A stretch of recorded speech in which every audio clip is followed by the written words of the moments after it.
Sir, लातूरात आज आपण शिक्षण परिषद घेत आहात. मुळात याचा उद्देश काय आहे आणि या बदलत्या शिक्षण प्रणालीमध्ये नेमकं आपल्याला काय अपेक्षित आहे?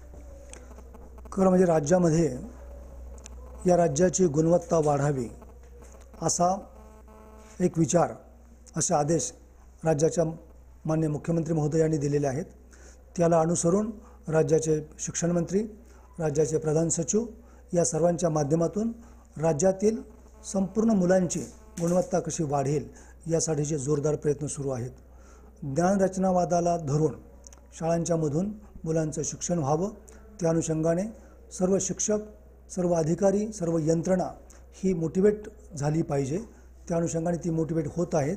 त्याचाच एक भाग म्हणून संपूर्ण राज्यामध्ये वेगवेगळ्या जिल्ह्यामध्ये जाऊन त्या ठिकाणचे सर्व अधिकारी, शिक्षक ज्यांनी चांगलं काम केलं आहे त्यांचं कामही राज्याच्या समोर आणावं, इतरांच्या समोर आणावं आणि त्यांची प्रेरणा घेऊन इतर शाळांच्यामधून ज्ञानरचनावादाच्या पद्धतीनं मुलांना प्रगत करण्याच्या दृष्टिकोनातून सर्व प्रयत्न व्हावेत अशा स्वरूपाची अपेक्षा यामधून आहे.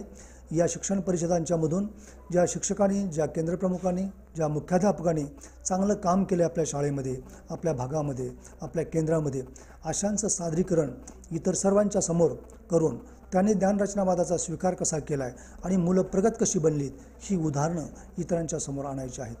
खरं म्हणजे राईट टू एज्युकेशनच्या अनुसार प्रत्येक मूल शाळेत आलं पाहिजे, शिकलं पाहिजे, टिकलं पाहिजे.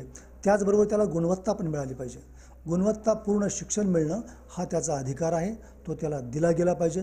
तर त्या अनुषंगाने या राज्याची गुणवत्ता वाढावी म्हणून प्रगत शैक्षणिक महाराष्ट्र नावाचा एक GR सरकारने काढलेला आहे आणि त्या GRच्या माध्यमातून, त्या कार्यक्रमाच्या माध्यमातून संपूर्ण राज्यभर अगदी टोकापर्यंत, खालपर्यंत, ग्रामीण भागापर्यंत, झोपडपट्ट्यांच्यापर्यंत, दुर्गम भागापर्यंत जाऊन प्रत्येक मूल कसं या शैक्षणिक प्रवाहामध्ये येईल आणि गुणवान होईल अशा स्वरूपाचा प्रयत्न सुरू आहे.